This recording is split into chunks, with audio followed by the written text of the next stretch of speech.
நம்ம சொன்ன ஒரு விஷயம் நடந்திருக்கு. மீண்டும் படம் நடிக்க போகிறார் விஜய். ஆமா, அதேதான். பிளான் ஏ வந்து அது வந்து ரொம்ப தீவிரமா போயிட்டு இருக்காங்க. அரசியல் ரீதியா வந்து கன்ஃபார்மா ஜெயிக்கணும் அப்படின்ற மாதிரி விஷயங்கள்லாம். ஸோ அது வேலைக்கு ஆகாதுன்னு அவருக்கே தெரிஞ்சிருச்சு. ஸோ அதனால பிளான் பி வந்து லைட்டா அப்படி கொளுத்தி போடுவோம் அப்படின்றதுக்காக இப்பதான் பிசிறு தட்டியிருக்காங்க.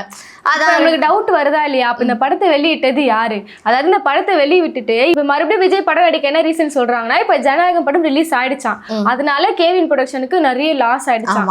அதை ஈடுகட்டும் விதமாக கேவின் ப்ரொடக்ஷனுக்கு ஒரு படத்தை நான் செஞ்சு தரேன் அப்படின்னு சொல்லி விஜய் ஒப்புக்கொண்டதா சில விஷயங்கள் வெளியே வருது. அப்ப தெரியுது எதனால அந்த கேவின் ப்ரொடக்ஷனுக்கு அவர் நடிக்கிற அதான் அவரோட கடைசி படமா இப்படியா சொல்றாங்க. ஆக்சுவலி இங்கே வந்து ஒரு ஃபன் ஆயிடுச்சுன்னு பாத்தீங்கன்னா, ஜனநாயகர் தான் அவர் கடைசி படம் அப்படின்னு சொல்லிட்டு அவர் வாயை விட்டு சொல்லிட்டார். சொல்லாம இருந்ததாவாச்சு சரி அவங்களா சட்டிலாகி விட்டுருப்பாங்க. இவர் சொன்னதுனால இப்ப திருப்பியும் அவர் வந்து இல்ல என்னதான் இருந்தாலும் எனக்காக வந்து அவர் உங்க படம் கொடுத்துருக்காங்க.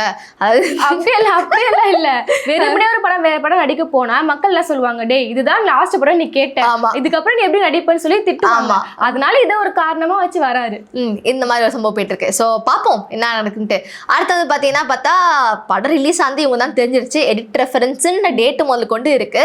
ஸோ அதில் வந்து பார்த்தீங்க அப்படின்னா ஃபிலிம் அசோசியேஷன் ஒரு கும்பல் இருக்காங்களே, யார் அவங்க தான் வந்து ஃபுல் அண்ட் ஃபுல் ஆர்கனைசேஷன் பண்ணுறது எல்லாமே. ஸோ அவங்க வந்து சொல்லியிருக்காங்க, ஒரு பக்கம் வந்து கர்நாடகா, ஹைதராபாத் இந்த மாதிரி இடத்துலலாம் வந்து மிக்சிங்க்கும் கொடுத்துருக்காங்க படக்குழுலேருந்து, அதுக்கப்புறம் டப்பிங்க்கெலாம் கொடுத்துருக்காங்க. ஸோ இந்த சைட்லேருந்து வந்துதா இல்லை வந்து சிபிஎஃப்சி தரப்புலேருந்து இந்த படம் வந்து ரிலீஸ் ஆச்சா இல்லையா அப்படின்ற மாதிரி ஒரு கன்ஃபியூஷன் போயிட்டு இருக்கு. ஆனால் சென்சார் போர்ட்லேருந்து அவங்க தெளிவாக சொல்லிட்டாங்களே, எங்கள் தரப்புலேருந்து வீடியோ வெளியே போகலன்னு சொல்லி அவங்க கன்ஃபார்மாக சொல்லியிருந்தாங்க.